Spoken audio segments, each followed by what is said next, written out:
मीर दरिया है, मीर दरिया है, मीर तो दरिया ही है। क्या मीर दरिया है? दरिया यानी कि नदी। मीर तो एक दरिया ही है। सैकड़ों सालों से हिंदुस्तान में ये नदी बहती आ रही है आज तक, और सबको सराबोर कर रही है। मीर का व्यक्तित्व ही एक नदी जैसा है, बहता हुआ और सबको सब कुछ देने वाला, सबको सब कुछ देने और बांटने वाला। ये एक कोशिश है मीर के उस दरिया में डुबकी लगाने की और उसमें सराबोर होने की।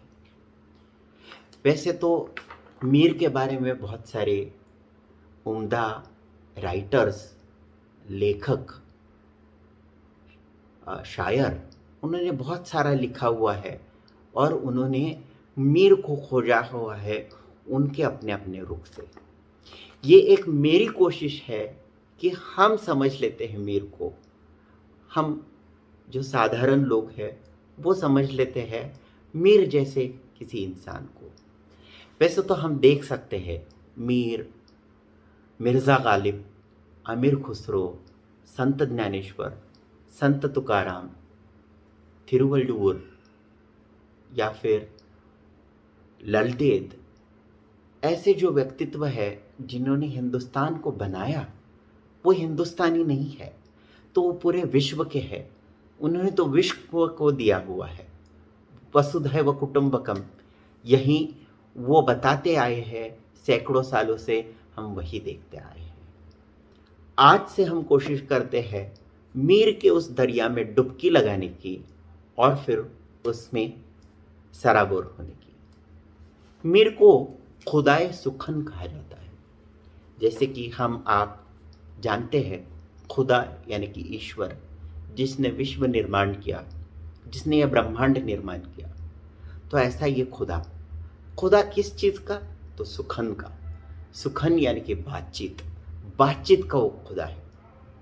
मीर खुद ही बोलते हैं अपने बारे में, चलो टुक मीर को सुनने, चलो टुक मीर को सुनने के मोती से पिरोता है। मीर ढूंढते ही ऐसे शब्द है और वो शेर और गज़लों में ऐसे पिरोते हैं जैसे कि मोती पिरोते हैं। बहुत नाजुक काम करते हैं, लेकिन साधारण सा लगता है, लेकिन बहुत नाजुक और उम्दा तरीके की ये मोतियों की माला पिरोने वाले ऐसे खुदाए सुखन के बारे में जानेंगे। सरल भाषा, सादे शब्द और मामूली लफ्ज़, इनको जब मीर इस्तेमाल करते हैं तो उनको भी एक वज़न मिल जाता है। हम जब मीर को पढ़ते हैं तो हमें लगता है कि हम भी ऐसा लिख पाएंगे, लेकिन जब हम लिखने बैठते हैं तो वह सरल सादी भाषा बहुत मुश्किल लगती है, क्योंकि मोती पिरोने वाला खुदाए सुखन मीर ही है। मीर आवाम के लिए लिखते हैं, वो तुम्हारी मेरी ऐसी भाषा में लिखते हैं। मीर के शेर और गज़लों में हमें अरबी और फ़ारसी तो मिलता ही है, लेकिन हमें मिलती है ब्रज भाषा, मिलती है अवधी, मिलती है हिंदवी और मिलते हैं संस्कृत के शब्द। तो मीर अपने ही एक शेर में बोलते हैं, शेर मेरे है गो खवास पसंद, पर मुझे गुफ्तगू आवाम से है। खवास यानी कि ऊंचे लोग, गो यानी कि यदि। शेर मेरे है गो खवास पसंद, यदि मेरे शेर ऊंचे लोगों की पसंद है, पर मुझे गुफ्तगू आवाम से है, यानी कि जनता से है। मेरी बातें तो जनता की है, आवाम की है। उनके शब्द जो है वो जामा मस्जिद के सीढ़ियों पे बैठे हुए लोगों की भाषा के शब्द है, वो लफ्ज़ ही उधर के हैं। मीर के शेर या गज़ल सतह पे एक लगते हैं और परत पर परत वो अलग अलग मायने देने लगते हैं। उनके रुख बदलते हैं। एक ही शेर अगर आप 10 बार पढ़ोगे तो 10 बार आपको 10 मायने मिलेंगे मीर के शेरों में। अब यही एक हम अपने रोज़मर्रा के भाषा में या फिर बोलचाल में कहते हैं, आगे आगे देखिए होता है क्या। ये मीर के एक शेर से ही आया है। शेर सुनते हैं। राह ए दूर ए इश्क में रोता है क्या, राह ए दूर ए इश्क में रोता है क्या, आगे आगे देखिए होता है क्या। ये जो इश्क की राह है या फिर रास्ता है, ये तो बहुत दूर है। अब तो तुमने इसकी शुरुआत की है, अब तो इसका इब्तिदा किया हुआ है, इसकी शुरुआत में ही तुम रोने लगे हो। आगे आगे देखो ये इश्क क्या गुल खिलाने वाला है। ऐसे सादे शब्दों में बहुत कुछ बताने वाले मीर। मीर के जीवन में हमें वो बागी या विद्रोही भी दिखते हैं। मीर को एक बार पूछा कि आपका मजहब क्या है, तो मीर कहते हैं, दैर को छोड़ काबे में आया मीर, दैर को छोड़ काबे में आया मीर, जिसको चाहे खुदा खराब करे। दैर यानी कि मंदिर, काबा यानी कि जहाँ पे एक मुसलमान हज या उम्रा करने जाता है। तो मंदिर को छोड़ के काबे में आया है मीर। उसके बाद मीर कहते हैं, जिसको चाहे खुदा खराब करे। अब किसको खराब करे ये हम और तुम पर निर्भर है। दैर या मंदिर को खराब करे, काबे को खराब करे, या मीर को खराब करे, या हम सुनने वालों को खराब करे। खराब करे यानी कि बिगाड़ दे। तो ऐसे तो ये विद्रोही शायर थे। और एक बार मीर कहते हैं, मीर के दिन ओ मजहब को अब पूछते क्या हो, मीर के दिन ओ मजहब को अब पूछते क्या हो, उन्हें तो कश्ता खींचा, दैर में बैठा कब का तर्क इस्लाम किया। दिन ओ मजहब यानी कि धर्म, मीर को धर्म के बारे में अब पूछते क्या हो, उनने तो कश्ता खींचा, कश्ता यानी कि माथे पर तिलक लगाया, और दैर यानी कि मंदिर में बैठ गया और इस्लाम का त्याग कर दिया। अब ऐसे यूनिवर्सल और विश्वव्यापी शायर आगे क्या कहते हैं हम देख लेते हैं।